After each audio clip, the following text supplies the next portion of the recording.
Tired of your current job? You want to start your own business? Well, you're in luck.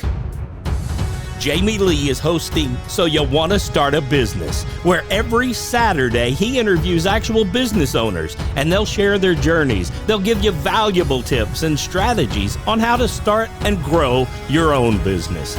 Let's see who Jamie has in store for us today on So You Want to Start a Business.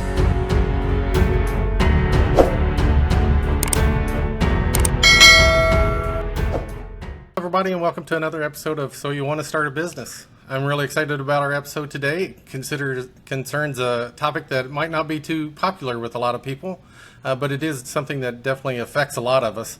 Well, affects all of us in that matter. But I want to kind of show a little bit more transparency in it and how it affects business owners and the way that you can possibly learn more about how the things that are coming through in government with that. So with that, I'm really excited to bring State Senator Max Wise to the show. Thanks for joining us, Max.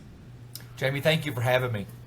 So as we talked, as far as going through approvals and everything, it's definitely a process coming through with government and stuff like that. So why don't we take a little time for you to introduce yourself a little bit, kind of tell us about where you started from and your path up to where you're at today on the State Senate. Well, thank you so much for the introduction, and thanks for allowing me on here. I'm coming to you from Frankfort, Kentucky, from the Capitol Annex. I'm up here today for committee meetings. For your viewers that are watching, the Kentucky legislature, our legislative sessions run from January until, depending on if it's a 30-day or a 60-day session, they run until about the end of March until possibly the mid to end of April. So upcoming in January of 2024, we're in our 60-day budget session. So those run a little bit longer. Our Kentucky Constitution requires us to put out a balanced budget, and so we do that. The governor sends forth his budget request, and the legislature does what they wish to do with recommendations from the governor. So right now is the interim portion. This morning I actually was in the Economic Development, Labor, and Tourism Committee, which probably some of the questions and discussions we'll get into today is very timely of what we just met on here in Kentucky. And then this afternoon I have a business meeting on small business and technology. And so also very timely of what we're discussing today. So my background before I became a Kentucky State Legislature, I came into my elected position in 2014. So I'm approaching my 10-year mark in terms of my service to the Commonwealth of Kentucky as a state senator. Before that, I never was in elected office before. I decided to run for office when an opportunity presented itself, and that's allowed me to take on a lot of different roles and responsibilities as a Kentucky State Senator. I previously chaired the Senate Standing Committee on Education, which had me involved in K through 12 education policy as chairman for 5 years. I also worked closely with our higher education, post-secondary institutions, dealing with policy related to higher education. And then I made the switch last year in 2022 to become the chairman of the Economic Development, Labor, and Tourism Committee here in the Senate. So I was able to transition from education over into economic development. And I've always said you have to have both of those things to really go together. If you're looking for communities to be able to sustain, progress, retain, you've got to have a strong education core and community that relates to workforce, job growth, and young people staying in communities for sustainability for many of those communities. And so it's been a good transition with that. So I still remain a member of the Education Committee. Because of my Senate district, I have 2 higher education institutions. Our beloved alma mater, Jamie, Campbellsville University, and also a sister institution, a private school 20 miles down the road in Lindsey Wilson College. And then I also represent a portion of Warren County in Bowling Green. I do not have Western Kentucky University, actually my Senate district, but I do have a portion of Warren County, so I feel like I've also represent closely to the Hilltopper campus down at WKU. So it's pretty unique. It's pretty exciting. So background-wise, born and raised in Campbellsville, Kentucky. My father was involved in business quite a bit. He was a business DECA teacher taught economics and business classes at Campbellsville High School. He transitioned to becoming working at a local bank in Campbellsville, and then made his way after that, after a few years, to becoming the human resource manager at Fruit of the Loom in Campbellsville, which is our largest employer in Campbellsville, until about the mid-1990s, when they closed down a large portion of that due to NAFTA and jobs going overseas to Honduras and other countries. So I've kind of had business in roots in my family that have ran deep. My mother was a successful women's college basketball coach there at Campbellsville College at that time. Taught for 32 years and also coached there at Campbellsville multiple sports. And so it's been great for me. Still live there in Campbellsville. My wife's a practicing pediatric dentist who owns her own dental practice. So I do see the small business aspect with her running a dental practice. And we have 4 children, ranges in the age of 20 all the way down to 12-year-olds. And I do remember whenever I was in Campbellsville, as far as Fruit of the Loom closing at that, or downshifting, and the talk of the town as far as how much of an effect that had in Campbellsville with that change in NAFTA. And speaking, yes, Campbellsville is our connection together, and one of the things with Campbellsville is the political science department at Campbellsville, well, college at that point, university now. And I really enjoyed my time in the political science, even though it was just a general ed for me at that point. But the way that the professors cared as far as not wanting you to get into a situation that was bad for you, kind of watching out for you. I know that our professor always said, I was just down at the courthouse and I don't want you around those type of people, guys, and helping us out. How much of an effect did Campbellsville and the professors there have on your decision to go with the political side of things, and as far as becoming a political science professor yourself? Yeah, I tell you, Campbellsville, and I still refer to it like you do, probably as Campbellsville College, as we grew up with it. My mom started coaching and teaching there the year I was born, which was 1975, and so I felt like I was a child of the campus.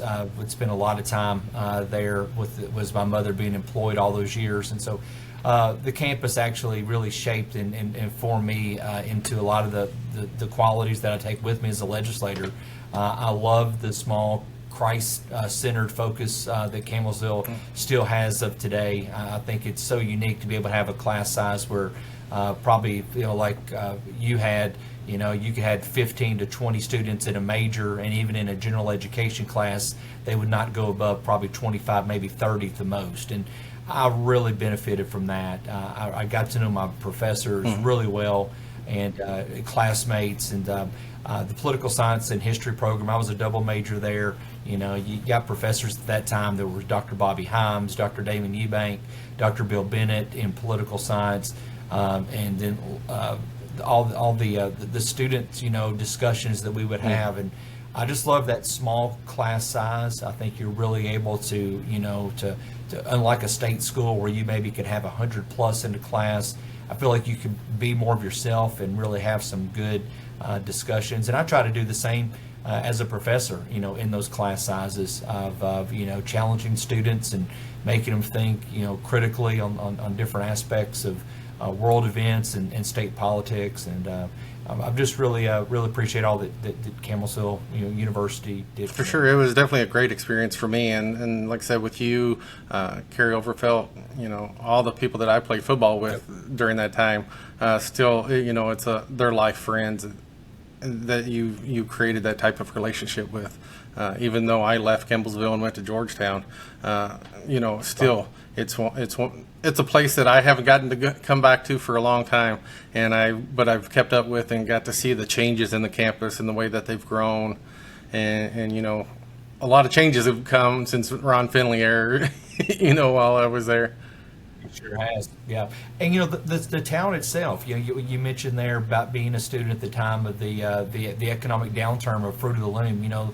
Campbellsville rebounded from that, and you don't see a lot of communities at that time that could do what they did. And I give so much credit to local leadership and people that were involved, both at Campbellsville University and our education system, or our public schools, as hospitals and community leaders that wanted to make sure we didn't just become a ghost town and something that people would just pass through. You wanted to be a destination city, and I really give a lot of credit to a lot of our leaders at that time. And we were able to attract Amazon.com distribution center that was able to go into where Fruit of the Loom had their distribution center, and that became now one of the largest Amazon facilities in the entire world is right there in Campbellsville. And so much credit that we were able to do. And Campbellsville University did a great job working with our federal delegation. At that time, I think it was U.S. Senator Mitch McConnell that helped deliver a technology training center there to Campbellsville's campus for those displaced workers. Many of those that didn't have a college degree or even a certificate or an associate's degree in Campbellsville really did a phenomenal job of making sure the community and the college survived and getting people back to work. Sure. So today's show is definitely a couple of firsts for me on the channel, and one of those is being that you actually have a Wikipedia page, and that I was able to get some stuff that I didn't necessarily know about you. So a lot of times you'll see in times of a disaster in the United States, like 9/11, a lot of people, and in World War II at that point, a lot of people being called to service to support our country. And you kind of took a different route, one that a lot of people wouldn't necessarily think about at that point, joining the FBI counterterrorism division. And so kind of tell me about your decision to go there to serve, and how much of an effect you felt that you had in that position in helping the country. Yeah, thank you for the question. I had always had pursued or wanted to go into the FBI. If you were to go back to my graduation yearbook from 1993 at Campbellsville High School, it says in there career goals, and it says to become a criminologist for the FBI. Well, I didn't become a criminologist, but I did work for the FBI. And so while I was in college, I was very drawn into, around 1995, the first really domestic terrorism attacks and international attacks that happened on domestic soil in the United States. You had the Oklahoma City bombing that occurred in the Murrah Federal Building. You had the Aum Shinrikyo cult sarin gas attack over in Tokyo in the subway system. And you had the first bombing of the World Trade Center up in New York that eventually, years later became the 9/11 attack. That was the first actual attempt, was in 1995. Was for the bomb that was in a van underneath the parking garage to topple one tower onto the other. They found out after that didn't work, it didn't kill anybody in 95. It injured about 13 people, but then the 6 years later was to fly the planes into the top of the building and then have them drop to the ground. So they knew what they were doing even back in the 1990s. But that made me become very passionate about counterterrorism. When I was in high school, and I go back to what I wanted to do, I actually, saw the movie Silence of the Lambs, and that had my interest sparked in wanting to work for the FBI. I have students all the time asking me as a mentor, how do I get in the FBI? What do I need to do? And, for me, it was just setting that goal of wanting to go into the FBI. I didn't have any family members who'd worked in the Bureau. None even worked in law enforcement. So I obtained my bachelor's degree, as I mentioned, in political science and history. Went on to the University of Kentucky, obtained my Master of Arts degree in international politics and international relations, world politics, and I focused also on national security at that time. The University of Kentucky has a program called the Patterson School of Diplomacy and International Commerce, and a lot of those students are focused on wanting to maybe go work for the World Bank, or they want to go work for a nonprofit or State Department. And they also have a good track of students wanting to go into the CIA, the FBI, or any of the three-letter alphabet soup agencies that are out there. And so focused on international affairs. Once again, they can instill terrorism. I applied to the Bureau when I graduated from there. I was in December of 1999. They weren't hiring as much at that time, and so put the application in. They sent me a letter back saying thanks for your application, but this time we don't have any openings for people with your background. Well, unfortunately, the 9/11 events opened that door, and as tragic as that event was, it was an opportunity once again for me to be able to transition and live out that boyhood dream and goal of work for the FBI. So went through all the hoops and hurdles of the background check, the polygraph exam, everything that has to go with the training up to Quantico, and stationed first to work in counterterrorism division out of FBI headquarters. I worked weapons of mass destruction and emerging weapons threats unit, and it was very interesting to work on biochemical related issues and dirty bombs and radiological dispersal devices and all that kind of those things. And I really enjoyed my time of serving my country in the FBI. Do you feel that UK and the state colleges were well respected as far as whenever looking at the CIA or FBI? Yeah, I do. I think, UK, the program they've got, the Patterson School there, has got a tremendous reputation. And actually, it was funny because at FBI headquarters, there's a core group of UK alums. We would all get together for UK basketball games to watch, but they call themselves the Patterson Mafia because there were so many students like myself that were Patterson School alums. And so they were able to land jobs, and we still have that pipeline as of today. I teach back at UK at the Patterson School, and so we're able to recruit heavily, especially in the FBI. The CIA, same way. All those agencies, State Department, Secret Service, I've had a lot of my students go into all those different routes, and they teach we teach our students on analytical skills, how to write for the intel community, how to do intelligence briefings. And when you can do that at a graduate school setting and have that student ready to be employed, that's what they're looking for. They don't want them having to train them. We're already doing a lot of that work for them. And so when they go off to do their appropriate training, they've really got about 2 to 3 weeks that they've learned a lot of these skills. And we get a great feedback from those agencies when the recruiters come to our meeting. Because that's something that, with me and you being from a small town, you have those dreams and you don't think, well, what's a small town Kentucky boy going to do? You think that you have to go to an Ivy League school or something like that, being the only ones that they're going to look at. But that's good to know as far as the reputation that our state schools have for that.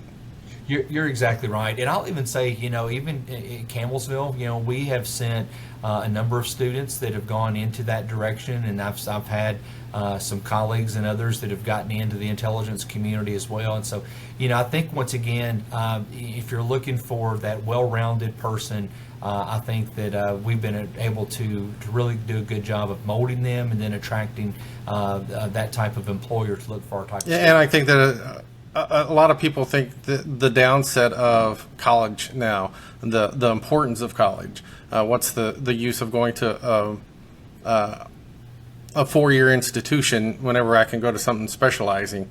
Well, it's the environment. It's the part of, like you said, the part of molding you into a well-rounded person, to be able to know what's going on instead of just a specialized person in one area. Yeah, I agree. I tell you, it's a different hiring process than it was when I applied, and probably how you were in college. Facebook didn't exist, back in the early 1990s, and social media.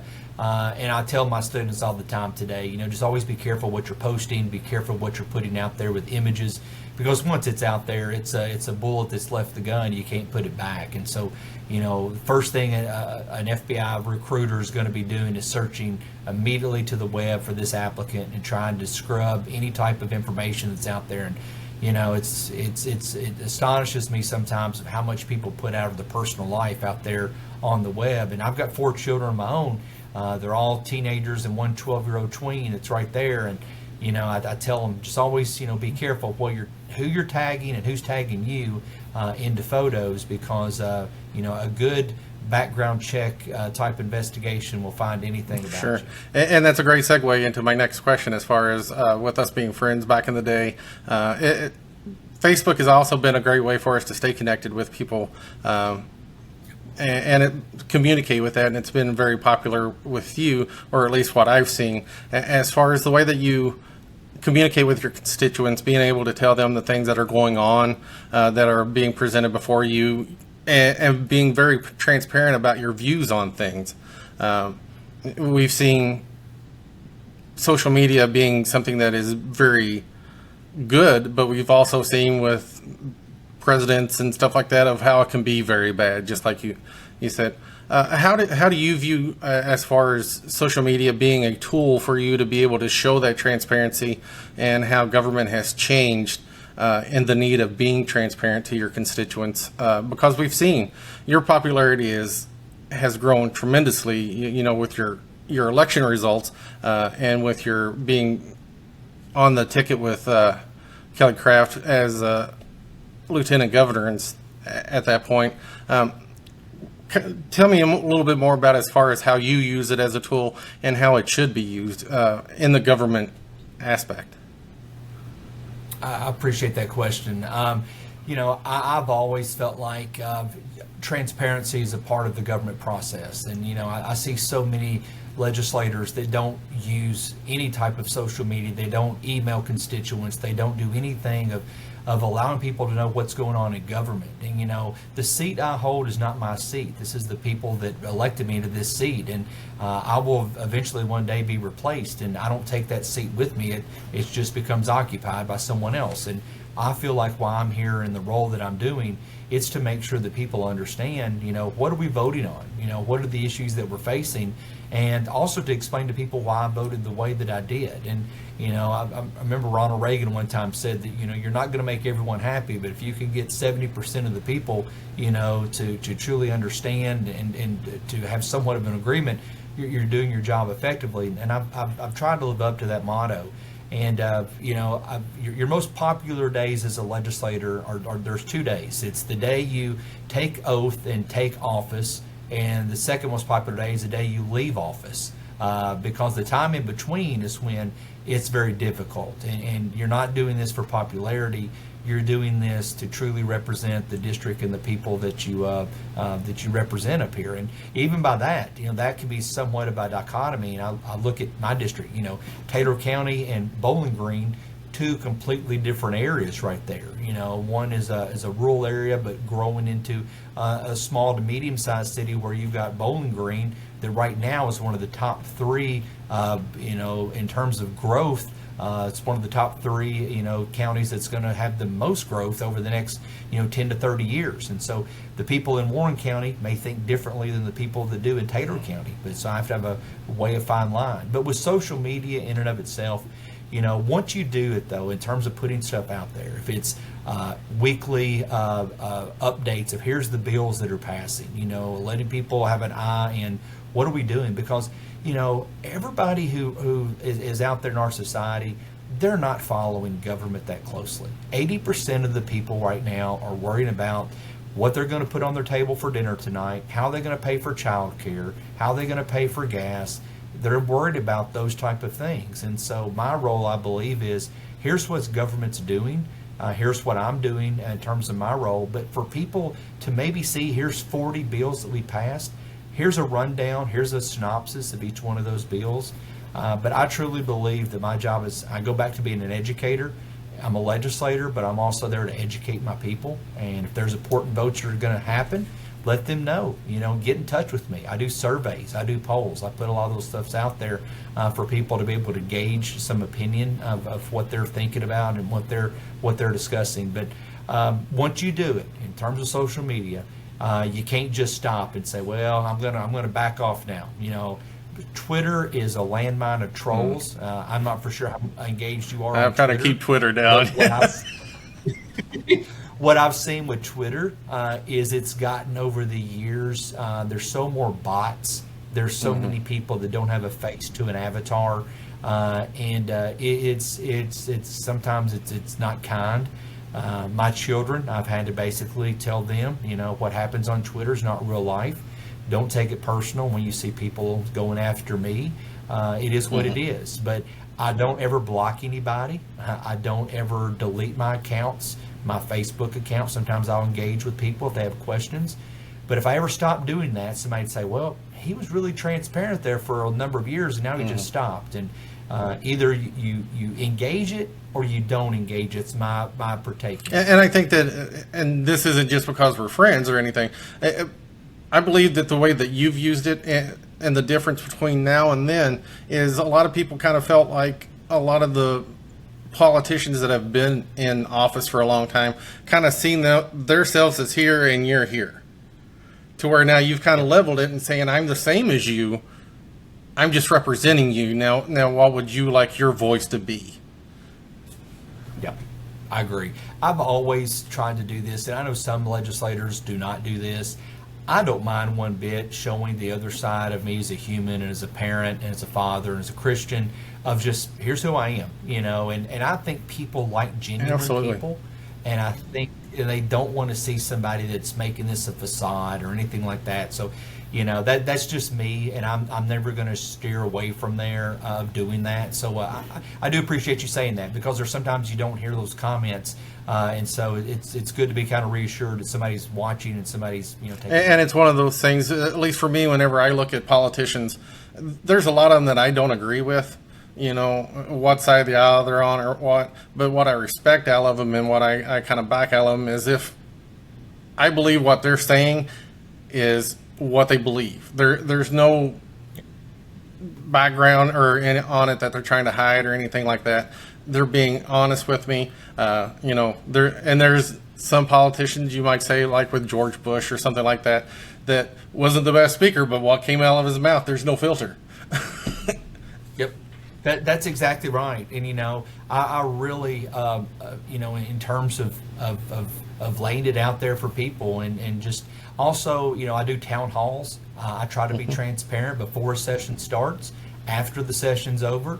And, and like you said, we can have disagreements with anybody in society, but, it's the way we need to learn to disagree and stop the vitriol, hateness, and hatred, I should say, that's out. It's tough. And, I always say I was not drafted into this position. I signed up to do it, and it comes with, repercussions, and some of that is, people that we won't agree, and that's okay. Mm-hmm.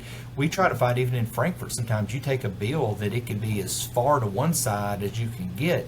The eventual end product probably is more closer to the little center right or left of center than it started out to be. And so, we still try to find compromise into what we're doing, and try not to take something completely to a different extreme on a lot of things that we could be doing, and what some states, sometimes do as well.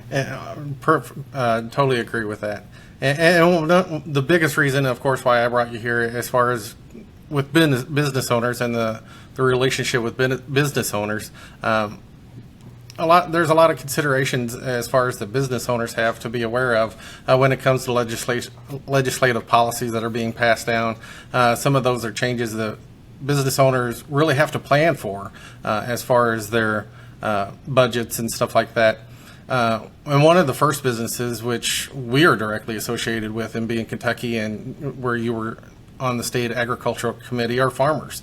It's one of the first businesses out there, and farmers have been one of the oldest professions and seen a lot of changes, and farmers have had to face so many changes with that have affected businesses, with the changes in society over the years, whether that's with tobacco.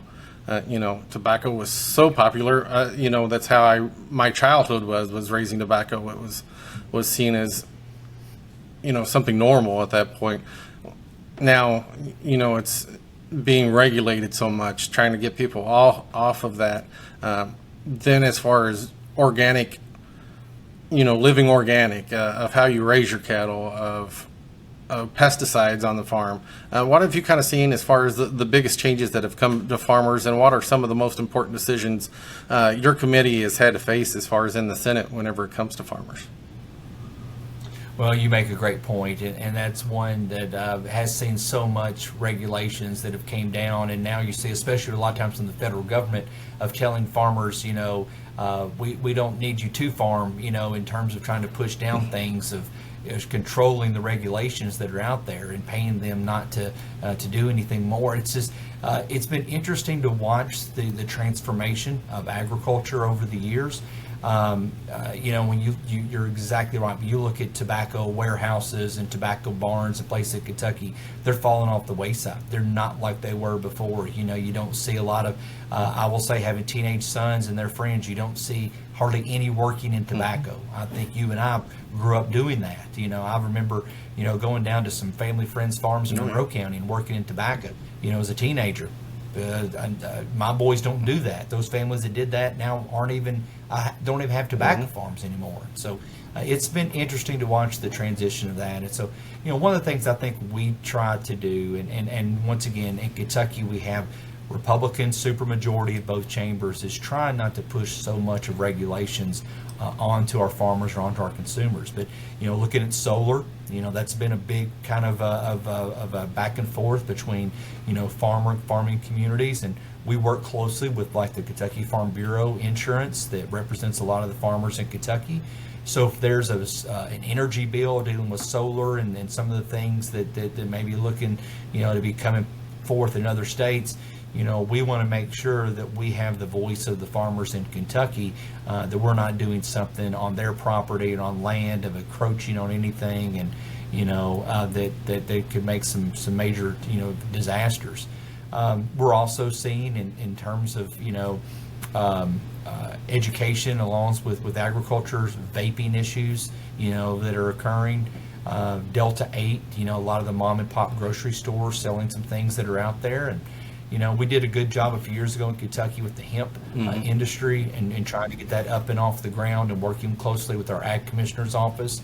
But we're also wanting to make sure that we're educating in terms of policy and not doing things that are harmful. And I go back to vaping because of sitting on the education committee and also in agriculture, of making sure that we are controlling some things to not allow it to get out of hand, because we hear from a lot of teachers and a lot from students just saying this has become a major problem in the classrooms and in the hallways, and how kids are able to wear hoodies, and at the end of the string on the hoodie, even put in some things in there that could be smoking on or breathing in. And so we've got to be very cognizant of some of the stuff that's out there. What do you see as far as, because I know that there's been a lot of substitutes, I guess you could say, or replacements for tobacco that have kind of come to the state after, because like I was in Fleming County, right next to Maysville, that was the biggest place for tobacco warehouses, because I've heard like cabbage, now hemp and stuff like that. What do you kind of see as far as the process of trying to find replacements, especially for farmers, whenever it comes to the type of crops that they raise that could be productive for them and profitable? What we're seeing is a boom, as this has been for a number of years with our Kentucky bourbon industry, and it is really trying to help with our farming community by making sure that soybean, grain, a lot of products that are out there, corn, that we can utilize that with the boom in the Kentucky bourbon industry. And so making sure that those farmers, even with the energy, we've got some new distilleries that are going in that are utilizing, I know of a farmer in Taylor County that's working off of the sludge and some stuff that they're taking from the distilleries and turning that into renewable energy.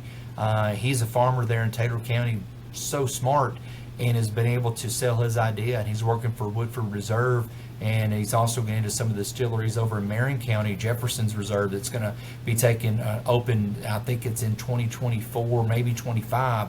But doing some stuff like that, of agriculture changing the concept in the minds of what are farmers doing, but also tapping into a business like the bourbon industry, because that's our number one draw for tourism, is bourbon. And so why not be able to marriage those things together, making sure that our agriculture sector, our tourism sector, our bourbon industry are all kind of marrying up and working on this together. So tell our viewers, and totally a government for dummies type level, and like I said, I'll play give the Cliff Notes version, and I'll play the Schoolhouse Rock video I'm just a bill to supplement it.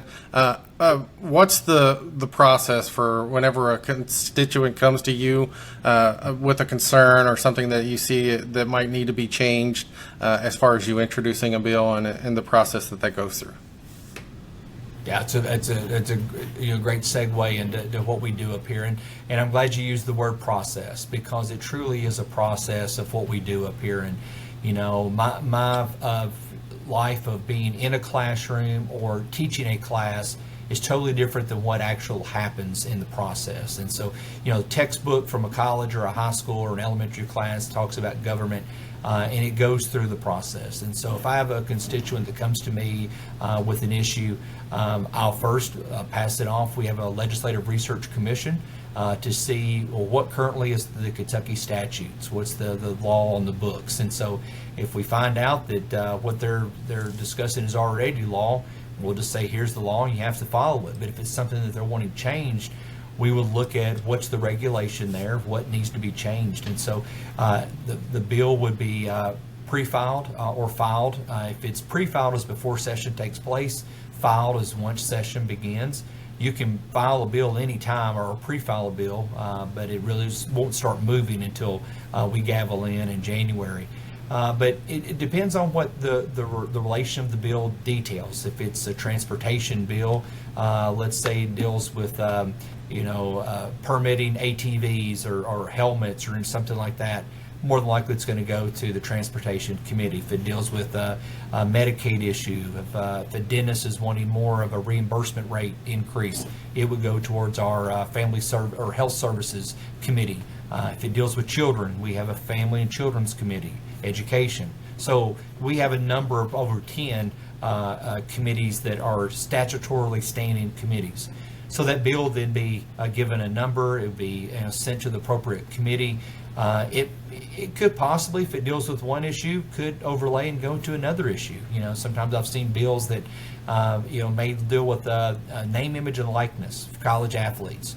That bill could have easily gone to the Workforce, Economic Development and Labor Committee, but it went to Education because it deals with mostly post-secondary college athletes. So it just depends on where the leadership decides to send the bill to. And so once it's in that committee, it gets a hearing. It's under the chairman's discretion. If the chairman doesn't want to hear the bill, it doesn't have to hear the bill. He or she, whoever's chairman, could just simply kill the bill. And so the bill never moves. And so that is the stage where most bills go to die, is in the committee stage. And so you need to have a good relationship with the chairman of each committee that's there and trying to get your bill passed.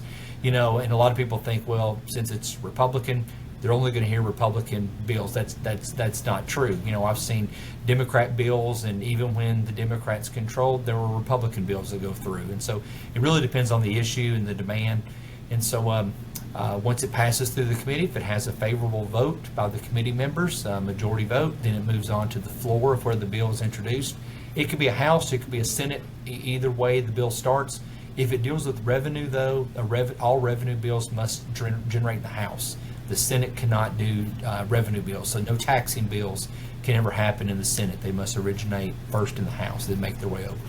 So once it passes through that particular chamber, goes to the other chamber, same process. Assigned to a committee, that committee stage, then to the House floor. If it passes favorably with the majority vote off of the House floor, then it comes back and is concurred by the Senate or the House, whichever one it started originally with. And then it ends up going to the governor's desk for the veto process, of him having 10 days to veto, sign, or pocket veto, which means he doesn't sign it and it goes into law. So very much a quick Cliff's Note version, as you mentioned, the Schoolhouse Rock. That's the best way to say it. And I think that one of the biggest parts that I would say on this channel would be for business owners is whenever a bill comes up that is going to affect business owners, there has to be like a report of findings or information that you all need to gather as far as how much of an effect is this going to have on business owners. If I end up changing this, it's going to affect this. If I end up decreasing the amount of emissions, how much is it going to kill the economy because of a change. What's the process as far as you're getting your investigation and data, and who does it, I guess you could say, as far as getting your report of findings to be able to help you make a decision on a bill? That was one of the biggest, I guess, learning experiences for me is the role of the lobbyist, of how much a lobbyist in the lobbyist industry truly has a role and an influence into legislation. So as you know, we're not experts on everything up here, even with our backgrounds, we learn all the time. And so we depend on lobbyists or legislative agents, whichever way you want to term it. They will, every bill that's filed, they're watching legislation to see what's filed, how it affects the industry that they lobby for, pro or con, either way. And so the lobbyists will come to our office and they'll lay out, here's what they're looking at. So everybody who's got a bill, it's not just the legislator that's working that bill, the lobbyists are working it also to try to help get that bill passed. And so they'll give us stats, they'll give us figures, and they'll say, and they're required to, here's the support, but here's what the opposition is going to say also about the bill, of what they don't like about it, because one thing as a lobbyist you need to have is ethics, and so we depend on them to make sure when they come into our office. I always ask them, okay, what's my downside to this? What am I going to hear from the group that's going to be opposing them when they come through the door? And they're required to tell us that. And so you're right. They represent those industries. So Small Business Association, Retail Federation. If you're talking about business owners, you have a lobbyist that represents you. And so, you look at the backbone of the United States and our economy, it is the small businesses. And they may not know individually what that lobbyist's name is, but they have a lobbyist that's working on their behalf. I see this a lot. I've done a lot of pharmacy-related bills, and I support the independent, small town, homegrown pharmacy. That's nothing against the Rite Aids and the Walgreens and the corporate, but I have always had a soft spot for the person who hangs their shingle. And so pharmacists, I have had to deal with so much legislation. They deal with a middleman called a PBM, which is Pharmacy Benefit Manager. So they're constantly trying to claw back drug cost and drug pricing. And so the independent pharmacy is just floating right now, just trying to say, hey, I'm not getting paid enough for what the cost of the drug is. And it's going back to the consumer. And so, that's just one example of some of those things that probably somebody who was a business owner, and they don't probably teach that in pharmacy school. They probably don't go over the business model. I know when my wife's in dental school, there was maybe a luncheon on here's how to be a business owner, but that was probably a free Chick-fil-A sandwich and a lemonade, and that's all you got. And it was maybe a 50-minute primer. Everything else was about the technical skills of dentistry. But we depend on lobbyists. Individuals depend on lobbyists, and so when I hear, go back to smoking. I hear from my smoke shop owners. The tobacco store owners, if there's legislation that's out there, they have the Tobacco Retail Federation, that's going to come and lobby us on what this is going to do and cause a hit to them.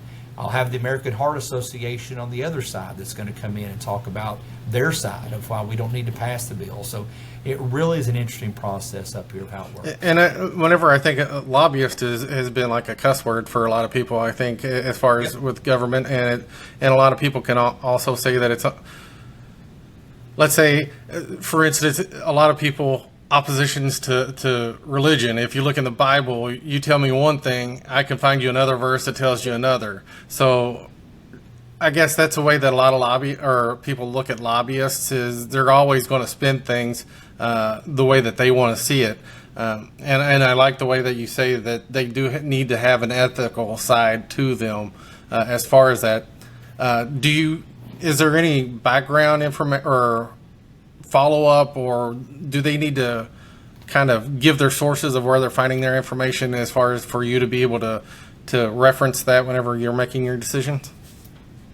Great question. And you definitely, and I remember when I first came into the legislature up here, I was very kind of skeptical of lobbyists, and some people call them vultures, and the different types of words that there is. But I've seen even the evolving nature of what the ones that are truly doing their job.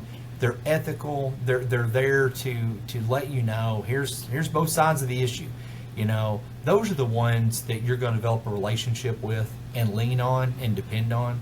There are also some that that may not have that trustworthiness, and you find out real quick which ones not to go to. But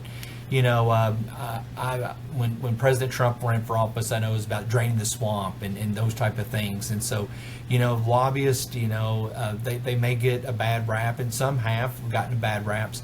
I've always said, show me your information. So they'll give me handouts. It'll be cited. It'll be the ones that are really good. It's not just here's 3 bullet points saying something. I want to dig in a little bit deeper.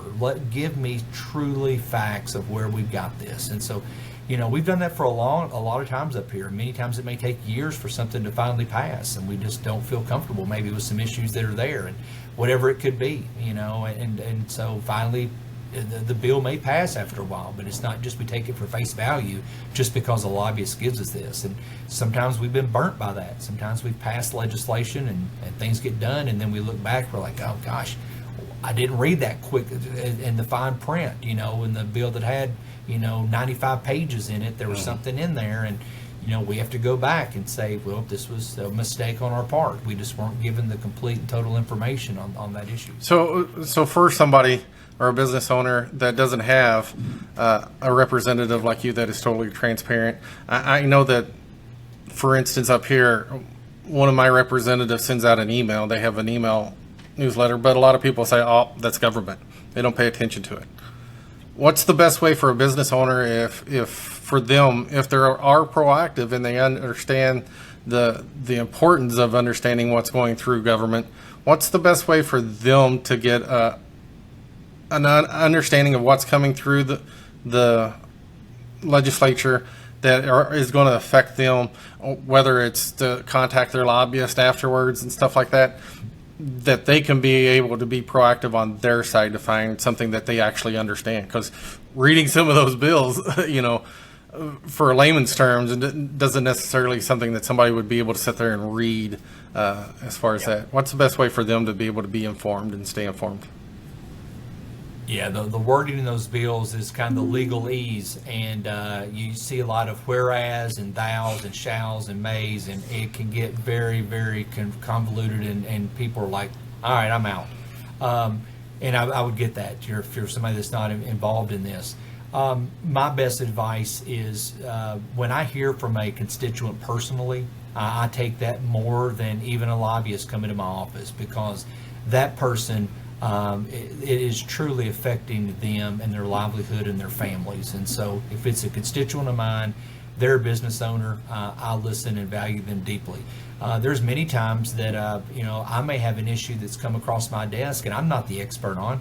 I'll reach out actually to that business owner, or if the farmer, or I may reach out to somebody, and I still think that's my role as a legislator. I'm not going to just listen to the lobbyist and do everything a lobbyist says.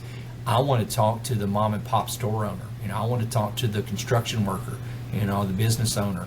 And so I would say, though, for the constituent that needs to reach out, hopefully your legislator has some type of website, some type of connectivity with the website, or with the email address, or social media, or just a phone call to their office. If they don't respond back, I usually say 48 hours.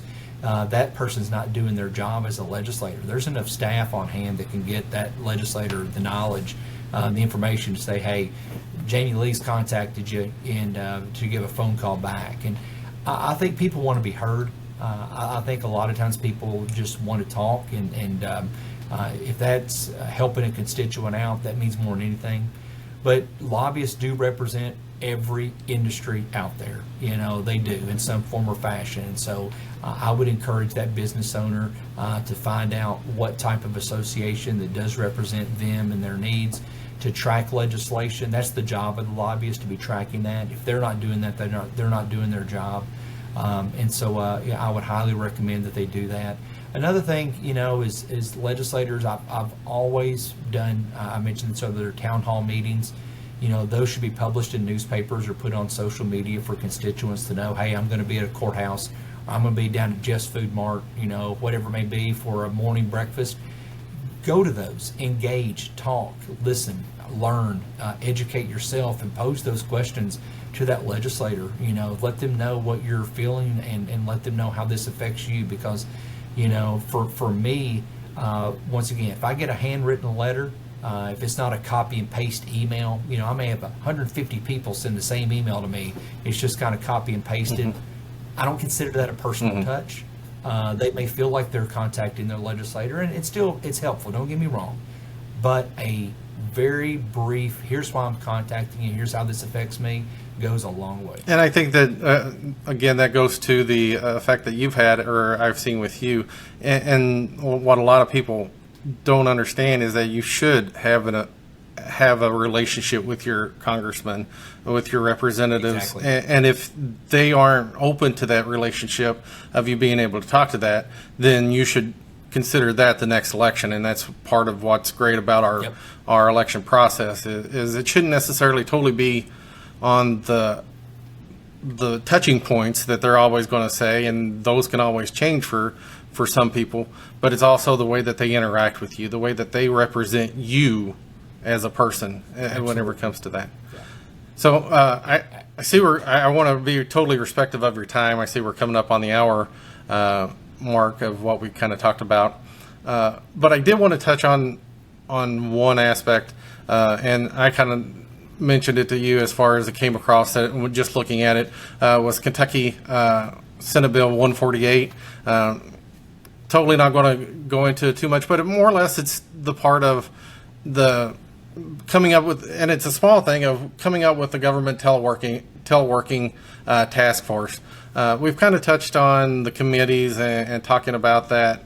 The big thing that I wanted to talk about is a lot of people, especially if you kind of look at the difference between a Democrat and a Republican, I guess you could say, is a Republican kind of sees it as you're here to support us, not run us, I guess you could say.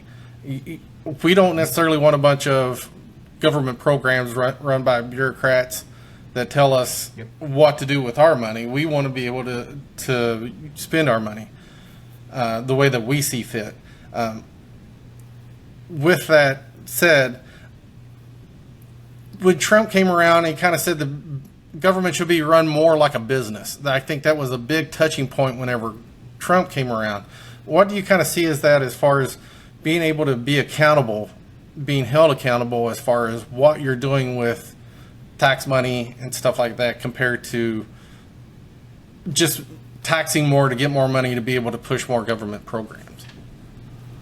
Yeah, I mean, I think we're seeing today, and maybe it's social media, I'm not for sure what it is, but we're seeing more people very engaged, though, of watching and tracking what we're doing, which I'm all supportive of, and I love to see that, and that's why I try to be so transparent into what I'm doing.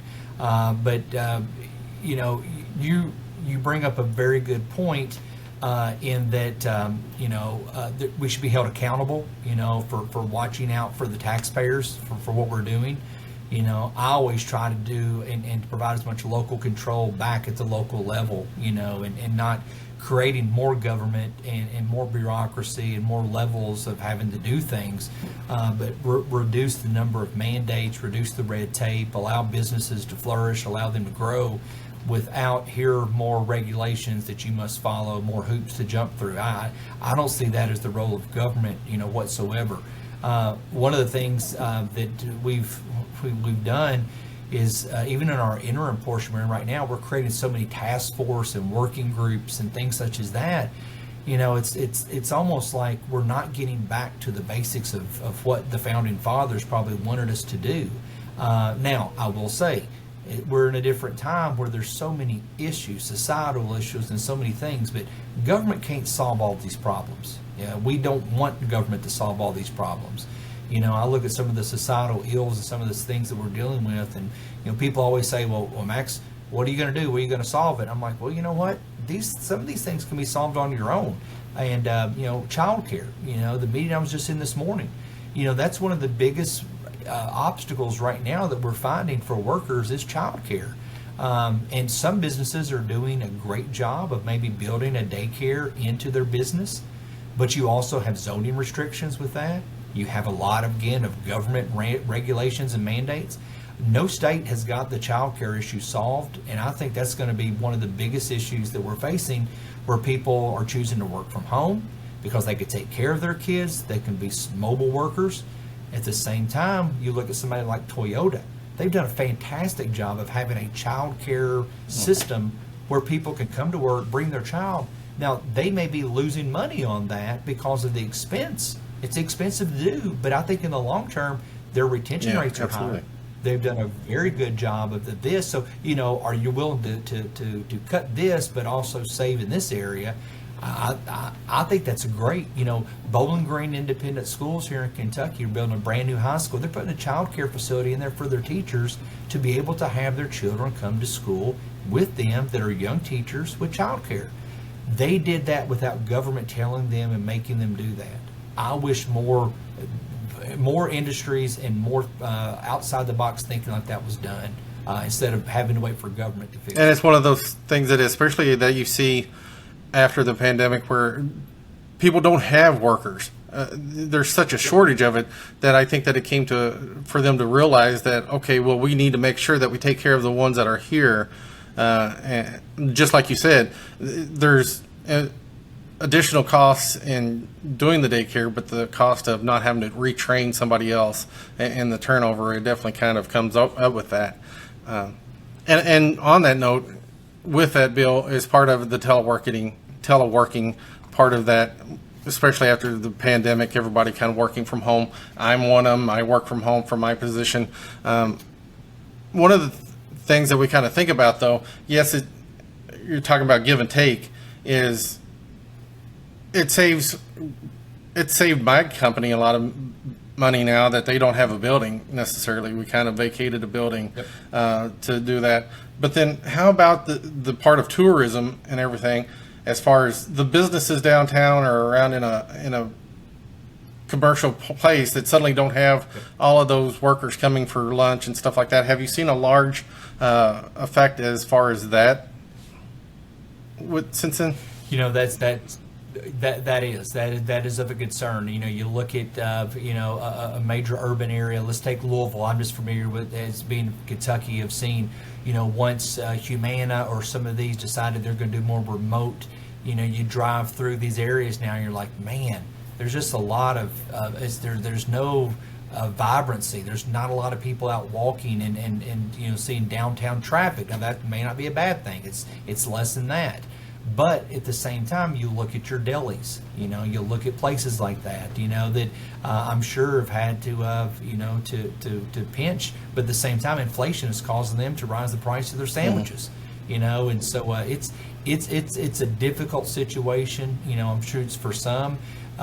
With government, in terms of that bill, we were very weary about, once people have gotten, with the COVID, to be able to still be productive and to work from home. But also, we find a lot of constituents will tell us, well, I'm contacting this state government office. We're contacting somebody within transportation or at this vital statistics office. No one's answering their phones. Or, well, we've left a message, we've not heard back. I do worry about that. Is that person not at their desk? Are they working from home? And I don't know the answer to that. And so, I think a lot of times people just want to be, when they call somebody, they want to make, or go to an office, that somebody's there to visibly see them.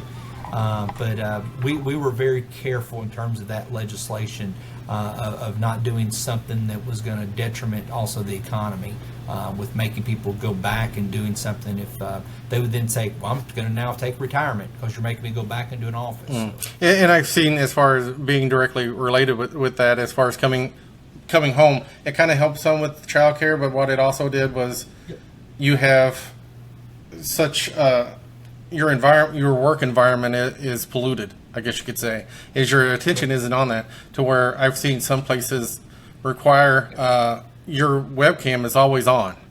They always want to be able to see you. Are you at your desk, just like you said? But then I think that a lot of people really need to understand the way that society is and business is it's give and take, guys. Big business is going to come to things that are going to hurt small business. To help small business, it's going to hurt big business.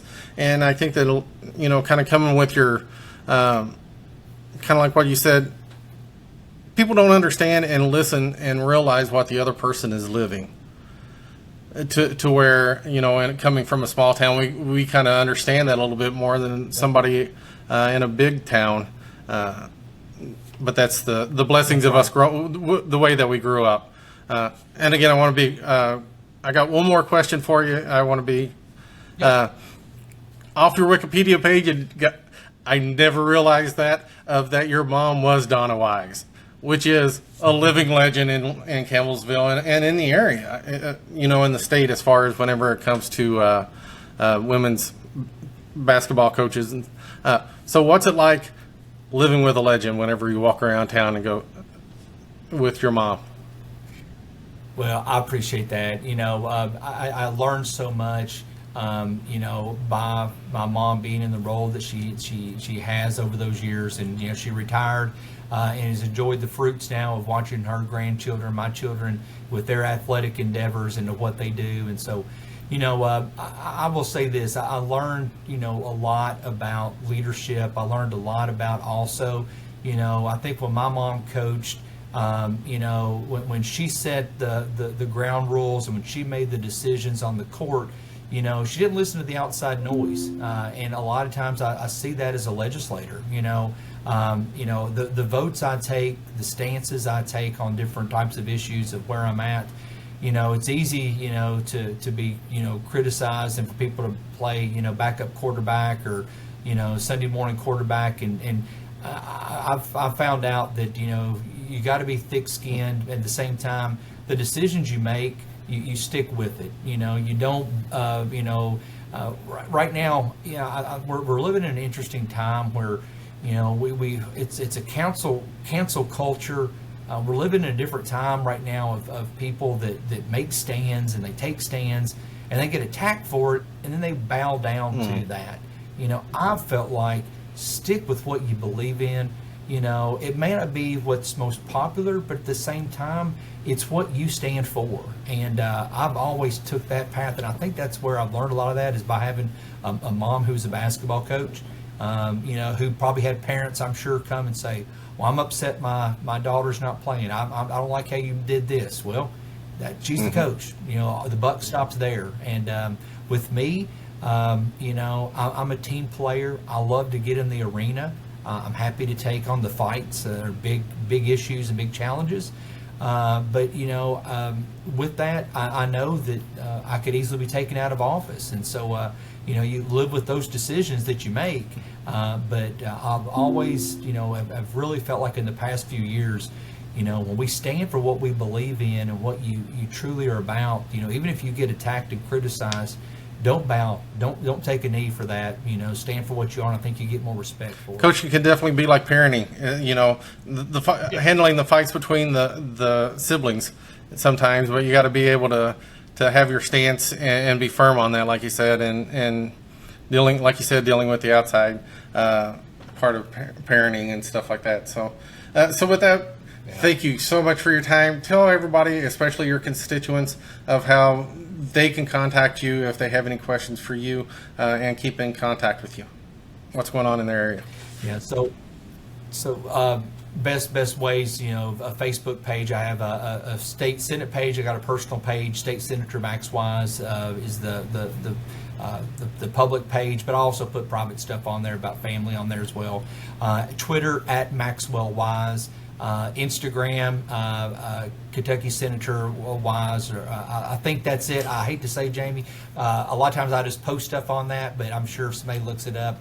I don't do the TikTok. I don't do Snapchat, all that. My kids, I'm not into that one. But and in personal email, max.wise@lrc.ky.gov. And really appreciate the conversation. So good to see you. Absolutely. Congratulations on everything you're doing in your personal life and with this venture of getting yourself out there and having me on today. Remember, like I said, classroom discussions we had, and the days of Philip Stockdale and Kerry Overfelt and all you guys, and especially the football players. You all were a special group that came through Campbellsville, and I want to thank you for that. And as an alum, it's so great to see those that core group of the Finley Brigade do so well in life, and how much of an impact. You talk about my mom, but how much of an impact people like Ron Finley, Buford Sanders, who's still coaching baseball there at Campbellsville, have made to so many people over the years, and others. And so thanks again for having me on the show. Really appreciate the questions. We probably could have gone absolutely round. Yeah. I'm glad you at least touched on some of my other questions in your responses with that. So with that, I hope everybody enjoyed this. I hope you like and subscribe and keep in contact. With that, again, very appreciate your time, and with that, thank you for that, and God bless, and hope for your continued success. Thanks, Jamie. God bless. Thank you. My friend. Bye.